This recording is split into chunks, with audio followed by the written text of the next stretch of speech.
Amy, let me tell you about a magical place that is so exactly designed to be enclosed space, year-round fun for the whole family that I bet you already know what I'm going to say before I even say the name. Let's say it together on 3. 1, 2, 3.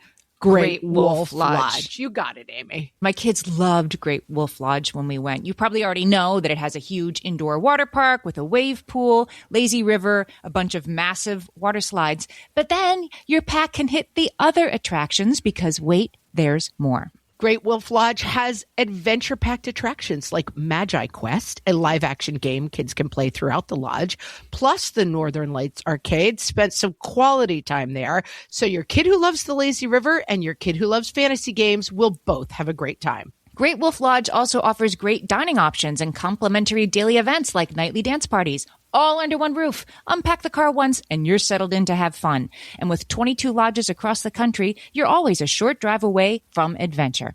We've both had such great times at Great Wolf Lodge, so bring your pack together at a lodge near you.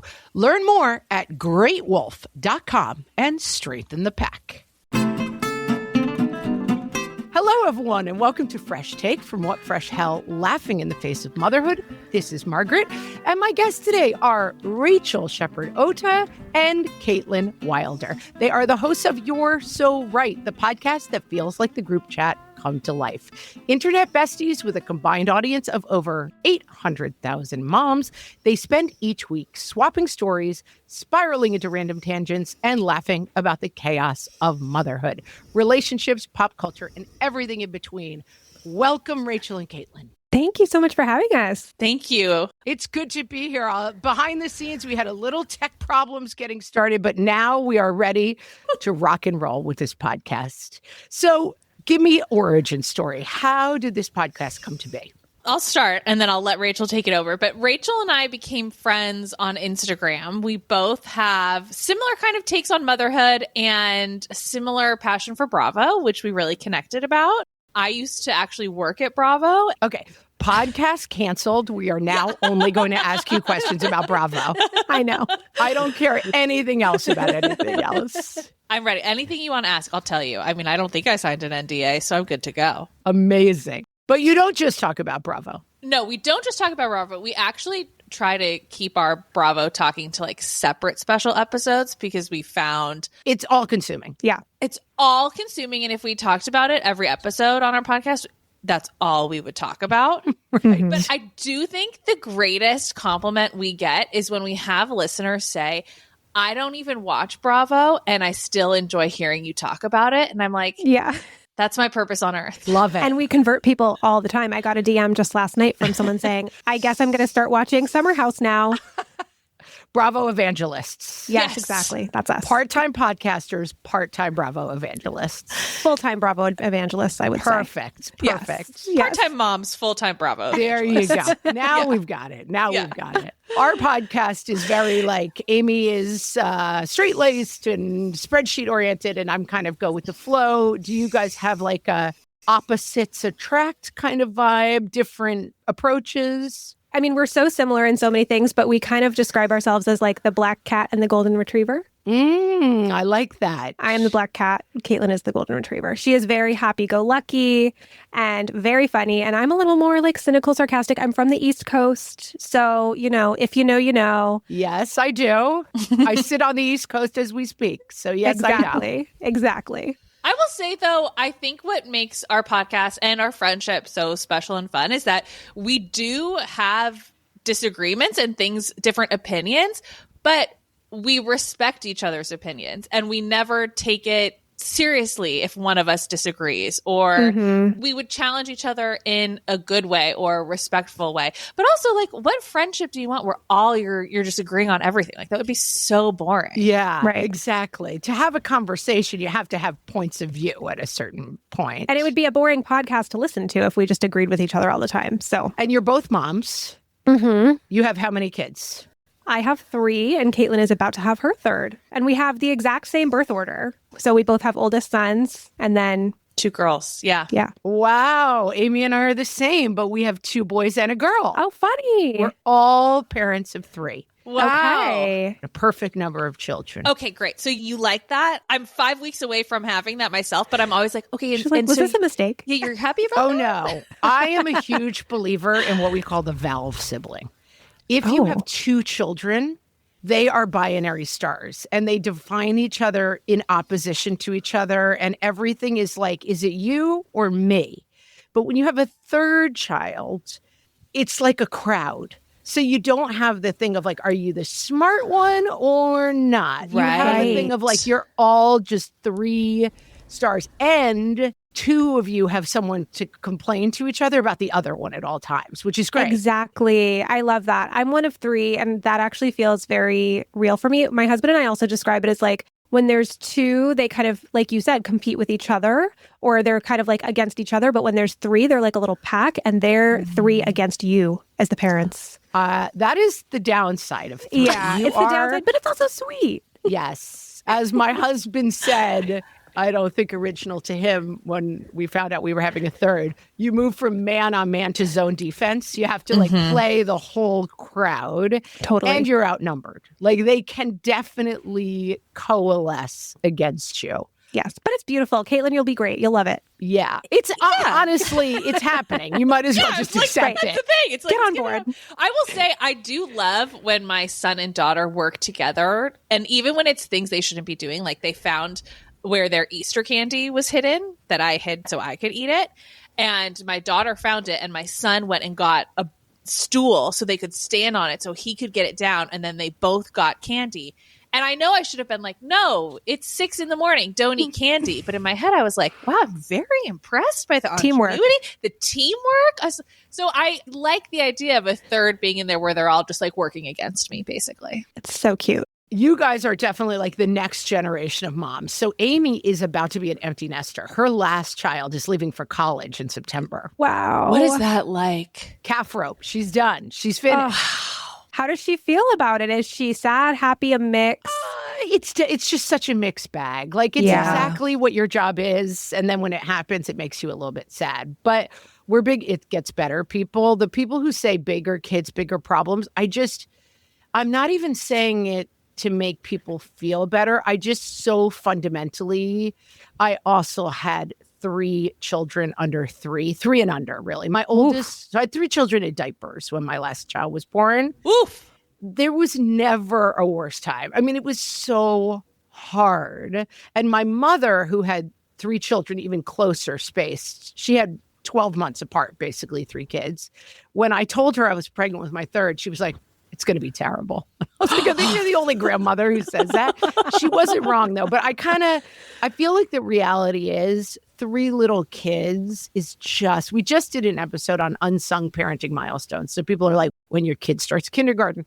But they're like, when your kids don't need help in the bath, like it's just the greatest day ever. Yes. The last time you buckle a car seat. And people say like, oh, you don't know the last time you picked them up. It's like, it's a great day the last time you picked them up. Yeah. I have at some point held 3 children at the same time. Wow. And like my back still tells the tale. Yeah. I bet. The body keeps the score. The body keeps the score. And the body is very angry with me. Yeah. I love that though. Like I always love having friends that are moms that are a little bit further ahead of me in motherhood. Cause like while it's nice that Caitlin and I and like other friends of mine have kids all the same age and we can relate on our struggles that we're going through in real time, it's also so nice to hear from moms that have been through it and like they're on the other side because it really does help you keep that perspective of like, okay, this is not my life forever. It's going to be okay. Yeah. And it's funny because we started the podcast when my kids were all under 6. And now I have one leaving for college. We've been doing the podcast for 11 years. Goals. First of all, it's great. I mean, Amy and I have really like raised our kids together and having the chronicle and talking it through. And we have gone from kind of being like peers to our listeners to being like older sisters and heading quickly towards grandmothers to our listeners. But it is nice, I think, to really have that perspective. And I am finding myself, I have somebody at work who just had a baby and I'm like, just biting my lips not to be like, it gets so much better at 8 weeks and and don't worry about that. That's not a thing. And Right. unsolicited advice was so annoying when I was, and I'm like, why do these crazy crones in the supermarket want to attack me with their unsolicited advice? Yeah. I got to say, I'm team crazy crone all of a sudden. I'm like, let me tell you, cherish every moment. But it sounds too like you're giving like almost like anti-advice. You're giving, okay, don't worry about that. This is okay. That's not going to matter so much. Like those pieces of advice I actually love. It's the people that try to give very hyper-specific advice that like doesn't work. Or ask where the socks are. Yeah, asking where the socks are. Oh my God. Or asking, are they sleeping through the night yet? Like those are the Yes. things that are annoying. Not, oh my gosh, like it's going to get so much better. You're doing great. Those types of things are so nice to hear. Yeah. So tell me about how you both are talking to moms on the podcast, not super advice driven. So how are your conversations with moms? Well, a lot of people describe our podcast as almost like they're eavesdropping on our conversations. So it's a little bit less like, I mean, we try to always include our listeners, but it's a little bit less, okay, we're going to talk at you guys and give you advice or things like that. And it's more just like letting our listeners kind of peek into our real conversations. Like we really save up our weekly like friend catch-up chat for the podcast. So it really is just like a very authentic, off the cuff, sometimes too much so, chat between two friends that have lots of interest, but who also happen to be moms. Yeah. And I think exactly to that point, I think a lot of our listeners appreciate that we come to it just as people and friends who also happen to be moms. And it shows, you know, when you first have a baby, and we have like a lot of first time mom listeners, your whole identity is like wrapped up in being a mom. You lose who you used to be. You lose your previous interests or feeling like you're just a regular person. And I think when we get in these conversations, it reminds people of like, oh yeah, you can be a mom and still care about dumb, stupid Bravo shows and still want to like chat and gossip with your friend. And it doesn't all have to be so heavy. And every conversation doesn't have to be so serious. Every conversation you have to be available to learn, as you were saying. Like you can just... We were saying before we got on that I often use the phrase with my husband, I'm not available to learn right now. And sometimes you're just like, I'm not looking for advice. There's plenty of books. And I mean, What Fresh Hell is technically an advice podcast. And we do a lot of research into subjects. And we try to say like, all right, let's figure out what we're doing with homework. Let's figure out what we're doing with after school restraint collapse. And like we address a specific issue every week, but it's really from our perspective as learners. Sometimes people describe us as parenting experts. And I'm like, get those words out of your mouth. Like I never claimed to be a parenting expert. I'm a parent experiencer. And what we try to do is experience parenting. And we bring in like, well, this is what the experts say. But as we all know, my brother told me a long time ago, I had 2 kids and I said, there's good days and bad days. He goes, have a third. You'll have good days and bad days every day on the same day because you've got 3. Within minutes. So true. Yes, within minutes. And parenting advice, I have a child on the spectrum. I have 2 kids who are unique individuals. When people walk up and they're like, you should try this, it's like, well, you don't know me or my household or my values or my kids. So I think some advice is very universal, but a person walking up to you in the grocery store is not going to give you advice that necessarily fits your kids. Yeah, that's such a huge distinction. And I think Caitlin and I both have our own like expertises in the parenting world already. And that's like what we do in our day-to-day life and in our jobs and on our Instagram pages. So I think one of the main reasons we wanted to start a podcast together too was almost to get a break from all of that and to really just get to be moms talking to other moms and not with our expert hats on. Tell me a little bit about those expert pieces that you bring in. So not even as advice in the conversations, but just your background in parenting. Sure. So I, before I did this whole online world, which is such a weird job, I was a special education teacher for about a decade in elementary schools. We love special ed teachers in my family, the best. They are the best. And yeah, so I did that for about a decade. And then I switched when I was on maternity leave with my second during COVID. So now I'm an infant parent mental health specialist and a sleep consultant. So sleep and mental health are my main things. But specifically, though, you're not like a sleep trainer. You're responsive. Yeah. Yes. Got it. Yeah. like, don't just say sleep consultant, Rachel. People are going to think you're doing I know, it has like such a negative connotation these days. It's really unfortunate. Let that baby cry. Yeah, I know. No, that's not what we do. But I do have compassion for parents who chose that. I did that with my first and like really regretted it. It was not good. So that's kind of like what started my special interest in other ways to do it. Yeah. Got it. And Caitlin? Well, like I said, I worked at Bravo for 12 years, which was amazing. Makes you an expert in the best thing on earth. That is an expert title I will claim. I do consider myself to be an expert in Bravo. And then I am a full spectrum doula. So birth doula and postpartum. And my Instagram mostly focuses on kind of the postpartum experience and just trying to provide an opposite point of view than what most people are seeing on Instagram and postpartum, which is like perfection and schedules and rigidity and everybody having a great time. And I'm like, oh, well, here I am in a diaper crying. But like, I love it. It's not going great over here. Not going great, but that's also okay. Like, not going great doesn't have to mean bad or it's wrong. That's just reality, but no one else is insane enough to show that to you. So that's where I really come in.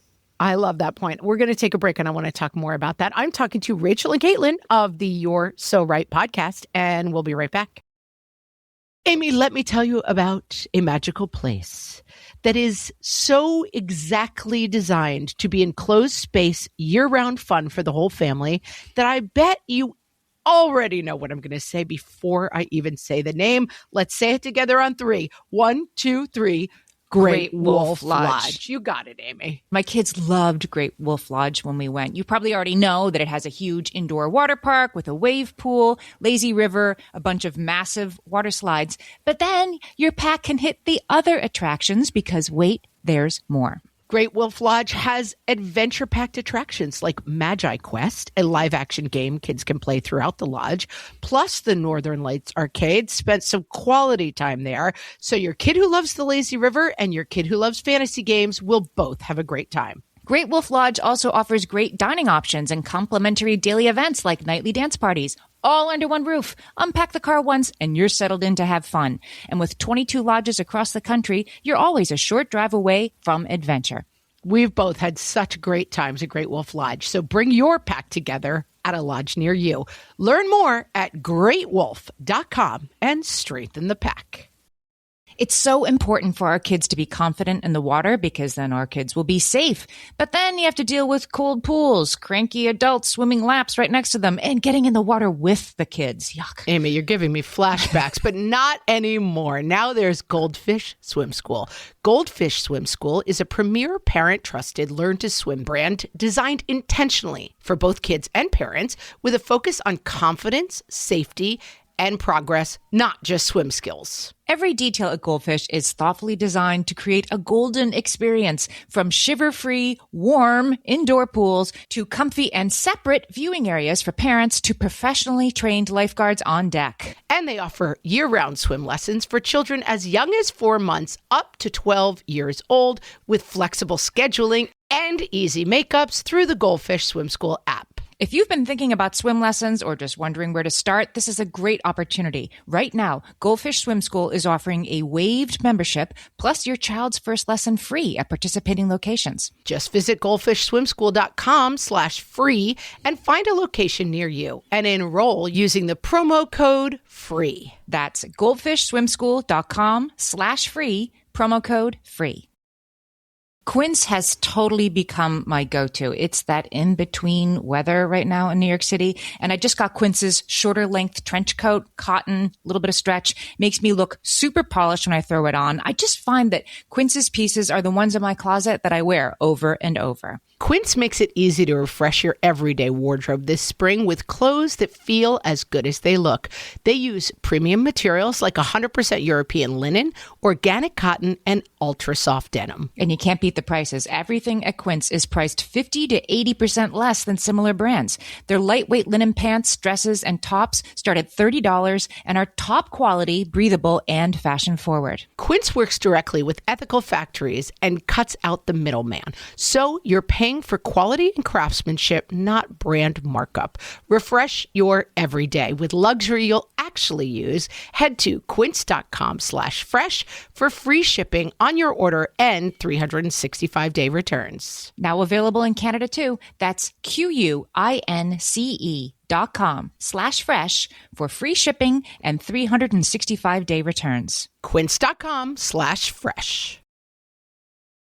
So Amy and I joke because we were original members of the OG mom blogosphere. So back in the day, we were in that world where moms were blogging for the first time. And we used to always joke that you would meet a mom and they're like, I'm going to tell the real story of being a mom. I'm like, okay, great. Good for you. That also seems to be what everyone's trying to do, but we love it for you. Pioneers. But I do think that it's useful to have more voices that are talking about the experience of motherhood. And I think especially even more for your generation, what do you find are the issues that moms are dealing with in that space? So obviously there's a lot of people writing and talking and blogging and Instagramming about my house is really messy and, I'm a hot mess mom. You don't have to be the Doris Day mom.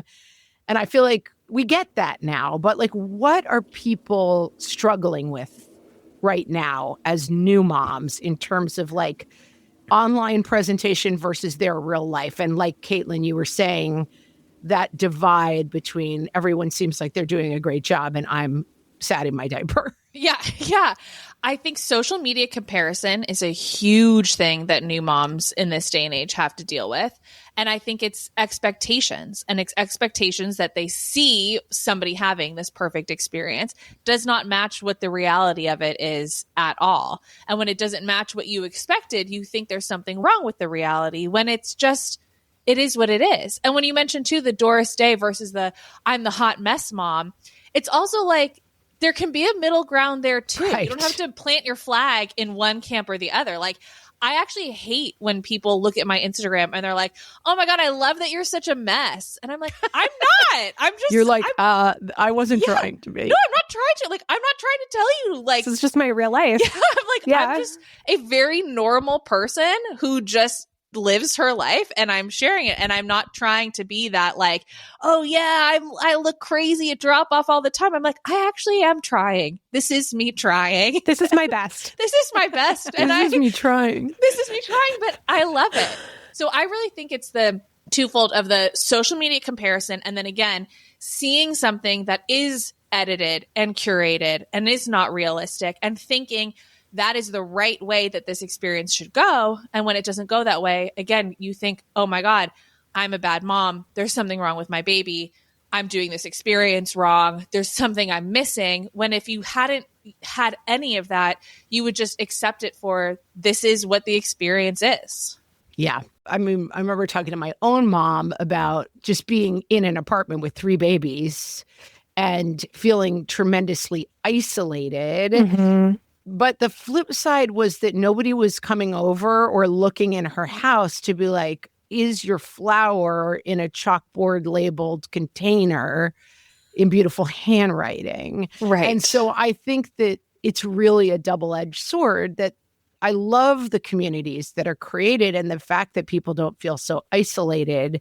But the flip side of it is, I mean, I guess there was always kind of the idea of when you were out in public, but I think my mom had an idea of well, sometimes I have to dress up and go look like I have it all together, but whatever's happening in my house, nobody cares about. And that has, I think, gotten really flipped with the social media and the idea of, I also have to have a laundry room that looks like it's out of a magazine. For sure. I don't even have a laundry room. My laundry is in my basement. Mine's in my closet. I think you hit the nail on the head. And I think the isolation piece is huge. And it's something that is kind of a uniquely American problem, is that we are so isolated from family and from friends and from larger communities, especially when we're postpartum. And I think that really ties in with mental health. Also, I think moms here struggle a lot with mental health. And a lot of times it's very under the radar. They might not even realize that they're struggling. 100%. I had postpartum anxiety, totally undiagnosed. I was like, this must be how everyone feels.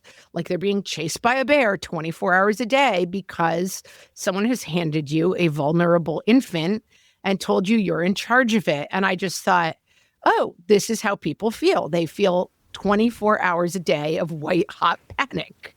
Because, of course, why wouldn't you feel that way? Right. And the intrusive thoughts and worried about like terrible things happening. And I would be afraid to watch TV because if I saw something, it would get in my head and then I would perseverate on it.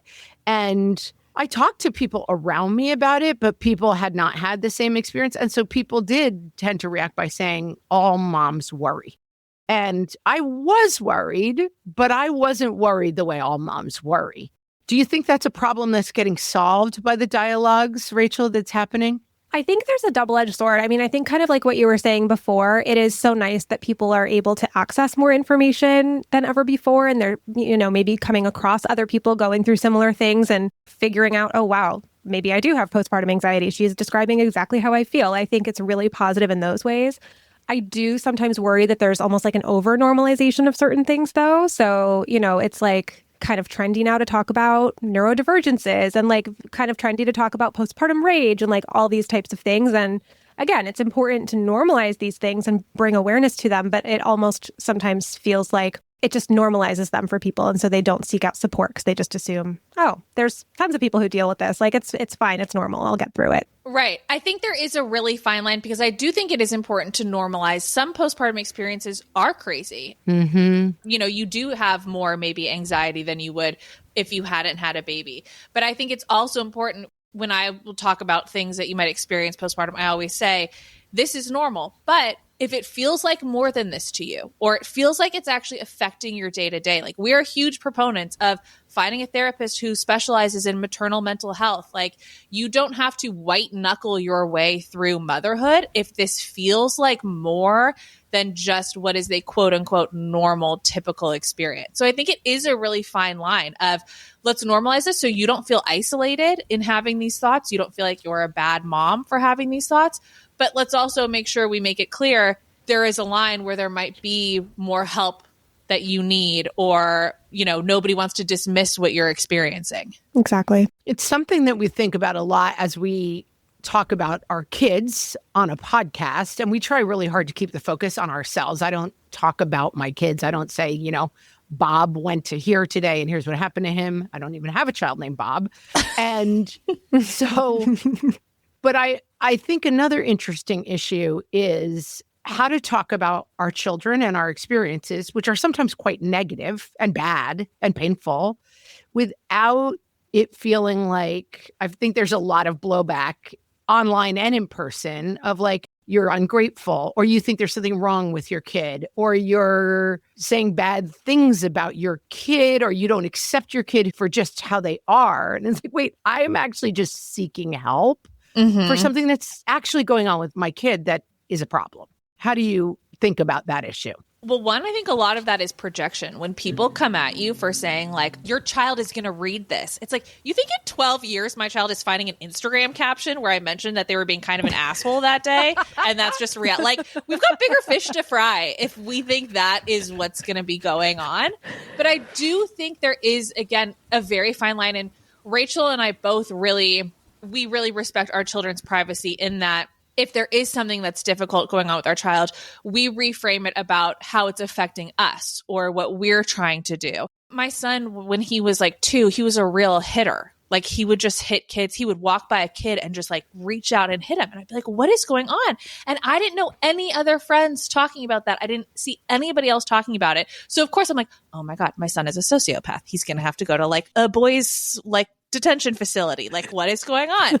But then when I saw, I would start talking about on Instagram of like, yeah, we went to my gym and had to leave a little early because my kid is going through this phase.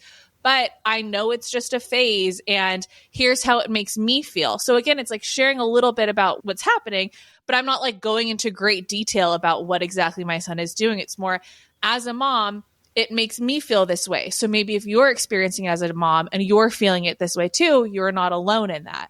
So I think that's really how we try to handle that. But I do think there is a very fine line in like making it kid focused versus the experience of the mom dealing with that situation. And I think that the conversation about motherhood has moved from like the Doris Day, like keeping everything perfect, but there is still this pressure to find motherhood good. And that my initial experience with motherhood was really not good. I was not having a good time. I was in mental illness, had 3 kids in diapers. I was in my late 30s. I knew how good life could be without kids. And I was finding life with kids much less good. Yeah. Yeah. That's a conversation that is just hard to have because I don't regret having children. I love my kids. They're awesome. But I sacrificed a lot to have kids, and I wasn't always sure that it's not even whether or not having kids was the right choice. But I feel like there is this third rail of talking about how kids make women's lives more difficult that people are like, nope, that conversation is not happening. People are so uncomfortable with ambivalent feelings. They want motherhood to either be really hard and they want to see you as like the hot mess mom, or they want to see you like performing this perfect motherhood where you're just like a whimsical fairy mom, like trotting through the garden with your kids and just enjoying every single moment. And most of us have the experience of both of those things at different points in time. Some people have really, really tough babies and they are kind of white knuckling it through that stage. And then they love being a mom once their kids are older. That's me. And vice versa. Some people are real baby people. They love those baby snuggles. They love breastfeeding. And then they really struggle with, behavior or things like that as their kid gets older. And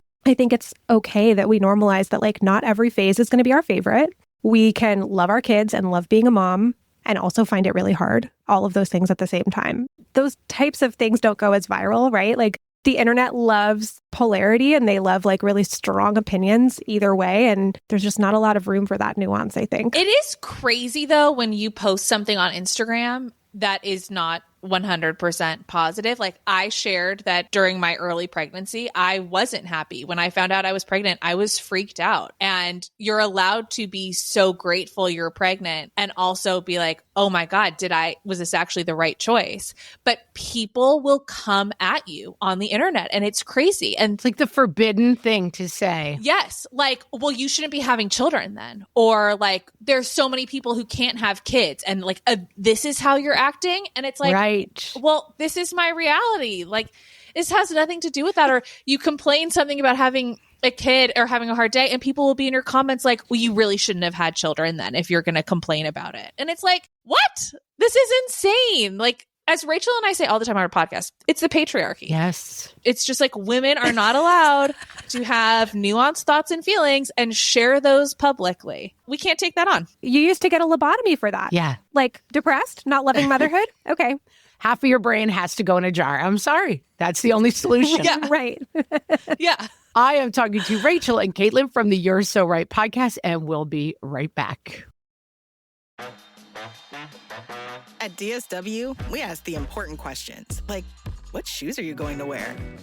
Whether you're prepping for wedding season, festival season, or just planning the ultimate vacay, the right shoes can make or break an RSVP. So own the moment. You've got big plans, and we've got just the shoes. At the perfect price, of course. Get ready to get ready with Designer Shoe Warehouse.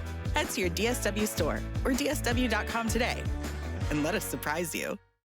Amy, when you take Nutrafol every day, and you know that I do, every day can be a good hair day. So many good hair days around here, Margaret. Killing it. Nutrafol is the #1 dermatologist recommended hair growth supplement brand, and it's the #1 hair growth supplement brand personally used by dermatologists. Nutrafol supports hair health from within, working over time to deliver results you can see and feel. Nutrafol's hair growth supplements are peer-reviewed, NSF certified for sport, and clinically tested. Nutrafol offers multiple formulas for men and women tailored to different life stages and lifestyle factors, so you get support that's actually right for you. Let your hair be one less thing to worry about. See visibly thicker, stronger, faster-growing hair in 3 to 6 months with Nutrafol. For a limited time, Nutrafol is offering our listeners $10 off your first month subscription and free shipping when you visit Nutrafol.com and enter promo code LAUGHING. That's Nutrafol.com, spelled Nutrafol.com, promo code LAUGHING. Let's talk about parenting approaches. and how you talk about your own approach to parenting. We're talking a lot about this right now because, Rachel, you were talking about it with sleep training, that I have come to believe that there are certain modes of parenting and ways of parenting that get better results for the majority of people, the majority of mothers. I think that when we started the podcast, we were so afraid to say anything that would make a mom feel like they were being judged, but that if all parenting choices are exactly equal, why are you giving people parenting advice, basically? And yes, the lady in the drugstore doesn't know your kid, so you shouldn't take their advice. But if I think I have information that will actually help you have a better outcome in your situation or with your kids, like I would say, feeding your kids a snack as soon as they get home from school is universally good advice. Like kids come home, they're hungry, they're tired. We say, feed them and then leave them for at least half an hour. Like feed them and leave them. Love that. Now, if you don't do that, it's not like, well, good luck having a psychopath as a child. It's not, I think that's what we're talking about. People fill in the unwritten part with these people think I'm terrible because, and I don't have a Martha Stewart snack tray. I'll give them whatever I got in my pockets when they get off the bus. So how do you address talking about your experiences without saying like, my way is better? I struggle with this all the time. I think it's still really hard because people also, I don't know, I think people just kind of project onto you whatever their idea of your life is and what your circumstances are. So, you know, like I mentioned earlier, I did sleep train my first with like a pretty harsh method and it really didn't feel good. So then I tried something else and it's like, I try to get across to parents, look, I get it. I get why you would choose that. I get why it's attractive. I did it. I get it. And I still think that there's a better way.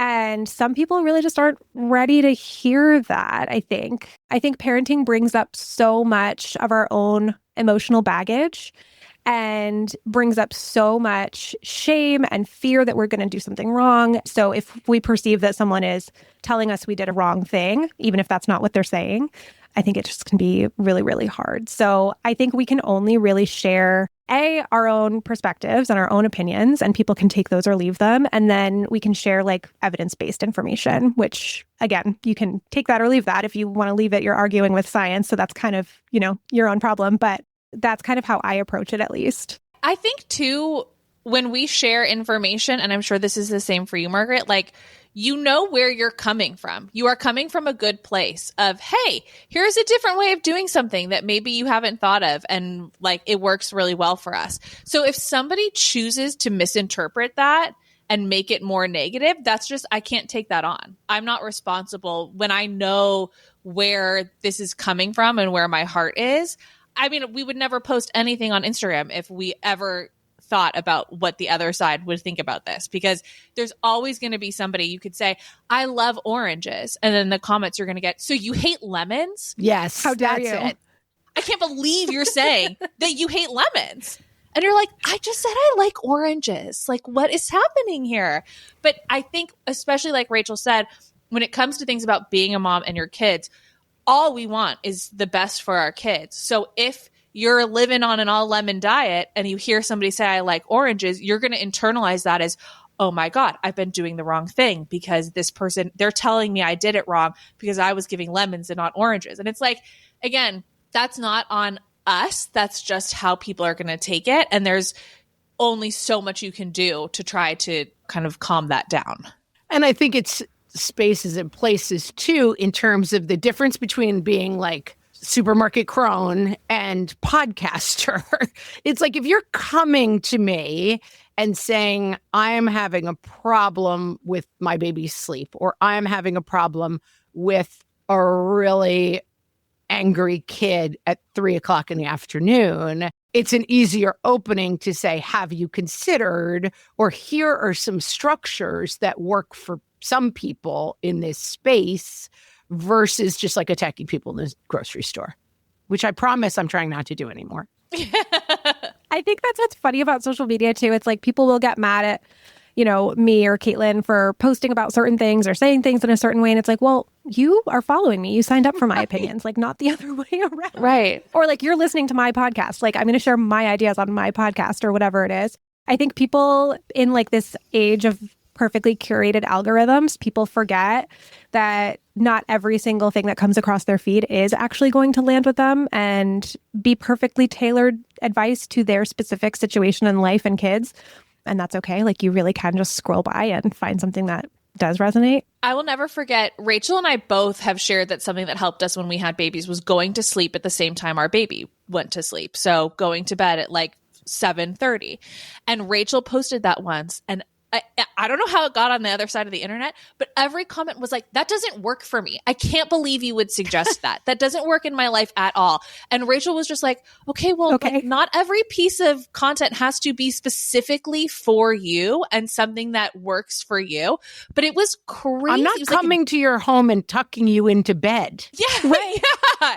I'm just making an observation about my own life. Like, take it or leave it. Take it or leave it. And by leave it, just like scroll to the next reel. Like Leave you don't have to, like Rachel was not a crone in a supermarket coming up and grabbing you at 7:30 being like, get to bed now. It was crazy. I forgot about that, Caitlin. Yeah, that was crazy. I must have blocked that out because of a trauma response because I actually completely forgot about that video. Insane. That was insane. It was insane. It was wild. Yeah, internet dialogue. What a world out there. All right, let's turn to very important things. What are we talking about in pop culture? Bravo. I mean, bravo, effing bravo. Yeah, we can't stop talking about the Amanda and West and Sierra of it all on Summer House. I don't watch it. Oh my God. It just went by me. I didn't watch Vanderpump, and I was like, Scandival, am I going to dive in? And I kind of listened to some podcasts and caught up enough and watched one reunion, but I was like, I can't go back to the beginning and get invested in Scandival. And now I keep hearing Amanda and Wes. You can, though. You can, and you should. Summer House. It's just floating by in the background. That's your loss, to be honest with you. Yes, it's not in our background. It is in our your forefront of our minds. Is it people every day. who live together in a house? Yeah, so it's basically a share house. It started a long time ago, so they were much younger when it first started. Oh, like kids, like young people going to the shore and... Yes. They were going to the Hamptons in a share house. In the Hamptons, yeah. So that's basically the premise. And so there's this huge like fallout love triangle situation with like best friends and... Love Square. It's actually, it's very, very messy. Yes, layered. Very layered. I'm also, Caitlin, I don't know if I even told you this yet, but I just started Real Housewives of Rhode Island. That I'm doing. I'm in. I have to say, this is such an old person thing to say. I can't tell them apart. They all look like the same person to me. Well, fair. I have that problem with Mormon wives. I'm like, I need them to put like jersey numbers on. I know. Like, or names. I'm like, is there a difference between the woman with the rich boyfriend and the nosy one? Like, aren't they the same person? Right. Yes. I know. They do look very similar. That was like Lisa Barlow and Meredith Marks, though, at the beginning of Salt Lake City. It took me 3 seasons to tell the two of them apart. And now I'm like, they don't even look alike. Very true. But it's funny. And the Mormon wives, I'm just like, I still don't know who these people are. Caitlin is very into the Mormons. Yeah. Caitlin can help you. She is very tapped into Mormon culture. I'm as we call ourselves a nevermo, meaning I was not ever Mormon and have nothing to do with Mormonism, but I'm very tapped into the Mormon presence in pop culture. Are you team Taylor Frankie, Paul, or Dakota? Taylor Frankie Paul. Interesting. I'm team Taylor. Team TFP. I'm team both lunatics who need to be in help, not on television. That's how I am too. 1,000%. I'm like, if that was an option. Team, get them both off TV and into therapy, please, immediately. But a televised therapy. Yeah, I agree. Like, let's keep it on the TV. I'm just so fascinated by the dynamic of that group that, like, this one absolute lunatic is the only person who people want to watch. Like, the alchemy of reality television is so interesting to me. Like, no, it's wild. And Caitlin and I did talk about this on our podcast because I actually did not like the choice of having her as the Bachelorette. It was insane. I was like, I don't care to watch her. Yeah, I don't want to watch. And Caitlin loved it. I was ready to watch. I was one of those examples of us having a healthy disagreement. Yeah. I'm with you, Rachel. I just was like, this person should not be dating. No, it felt exploitative. Yeah. Yeah. For me, it tipped into like the hot mess is almost, it's like the producers are doing it. Like, I want to think that it's real. I actually think this is like a generational change that my generation watched reality TV and the whole premise was that it was quote unquote real. And now reality TV is becoming very meta. Like, oh, we're talking about our Instagram campaigns. I find that very off-putting, but I think that's an age thing. Like, I feel like I'm like, well, it's got to be real. It's like, I get that I knew it wasn't real. Yeah. We're with you. We don't like when the storylines start to talk about like the bloggers and their like life being famous. That's actually why I was going to say that's why I like Real Housewives of Rhode Island right now, because they are so unmedia trained. It's raw. It's very raw. You can tell that they have zero idea what they're doing. And I love that. It feels very like old school first couple seasons of Real Housewives of New Jersey. Like, I just love it. Agree. I just need them to wear jerseys with their names on them. And then I will enjoy that show. I know the girl from The Bachelor. I'm like, oh, that's the girl from The Bachelor. But I also, Ashley, I feel like it's depressing. I felt this way about like I don't like it when it's like Star Wars and then they make a show about their kids and their kids are all at war. I'm like, I had a happy ending. And I feel like Jared and Ashley had a happy ending, and now you're watching them and now you're hate seeing each other, and they're eventually going to get coffee divorced. shop fail. And I'm like, I liked it when it ended at the wedding. I don't want to watch them hate each other's guts, which seems like where it's going. Yeah. What's going on in music? What are we listening to? I'm a big Noah Kahan fan, so that is all I've been listening to since his new album came out last week. I'm like your mother. I'm like, I've heard that name, but I don't know his work. He's great. He's really great if you have any depression. You dive into the depression or you feel better? Oh, yeah. No, you have to fully dive into it. Sometimes you got to dive in to get out. Crying songs, we call those. Yeah. If you want to cry, if you want to like dig up all of your childhood traumas, it's perfect. Yeah. Okay. Noah Kahan. I've definitely heard that name from the Youngs, but I'm not in. Caitlin, where are you? I mean, I'm honestly, anytime I'm in the car listening to music, I'm listening to music my children want to listen to. So it's a lot of the Sing soundtrack, though, which I'm actually, I will say, there's some bangers on that one. There are some bangers on the Sing soundtrack. And this is the most embarrassing thing I've ever said, and I'll say it here. I was never like a U2 fan. And in the second Sing movie, there's this lion that it's Bono, and he sings U2 songs. And literally the other day I said to my husband, I've never liked U2 until I saw this lion singing it, and I get U2 now. And he was like, don't ever tell another person that. But I'm like, wow, I literally was like, I get it now. You just need it to be an animated lion. This lion with a trauma backstory to really sell it. And you know what? I'm okay. It's my truth. It's my truth.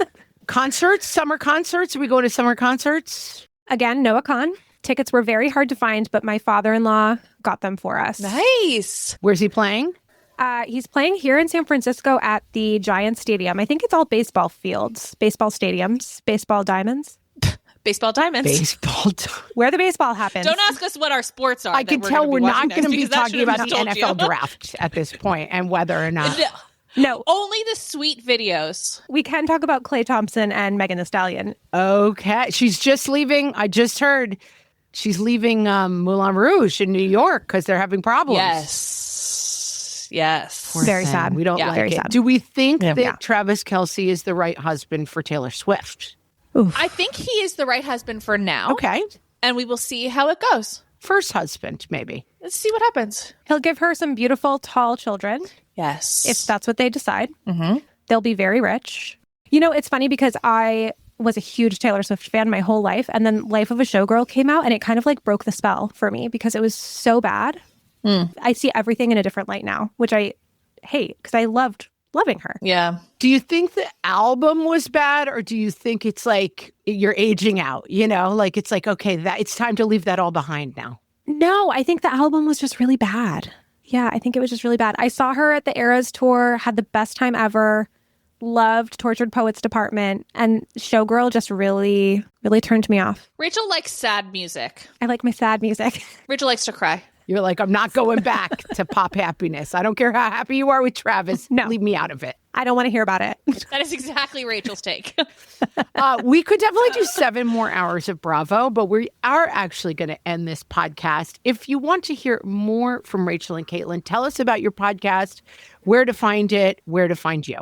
Well, our podcast is called You're So Right. So you can find us, You're So Right, on Apple, Spotify, wherever you listen to podcasts. We also have our podcast on YouTube, which we say we have a very niche elite audience because there's only like 100 people that watch the videos, but it's extra content there and you get to see us reacting to each other, which is very fun.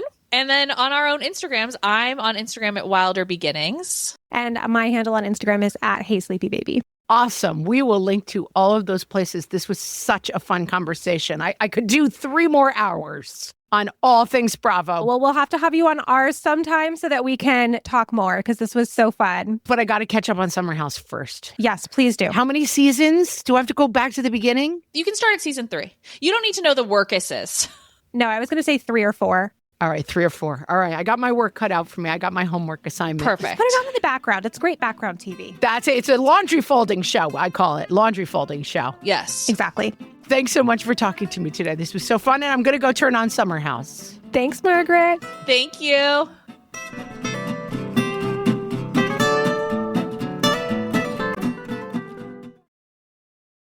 Insurance isn't one size fits all. That's why customers have enjoyed Progressive's Name Your Price tool for years now. With the Name Your Price tool, you tell them what you want to pay, and they'll show you options that fit your budget. So whether you're picking out your first policy or just looking for something that works better for you and your family, they make it easy to see your options. Visit Progressive.com. Find a rate that works for you with the Name Your Price tool. Progressive Casualty Insurance Company and Affiliates. Price and coverage match limited by state law.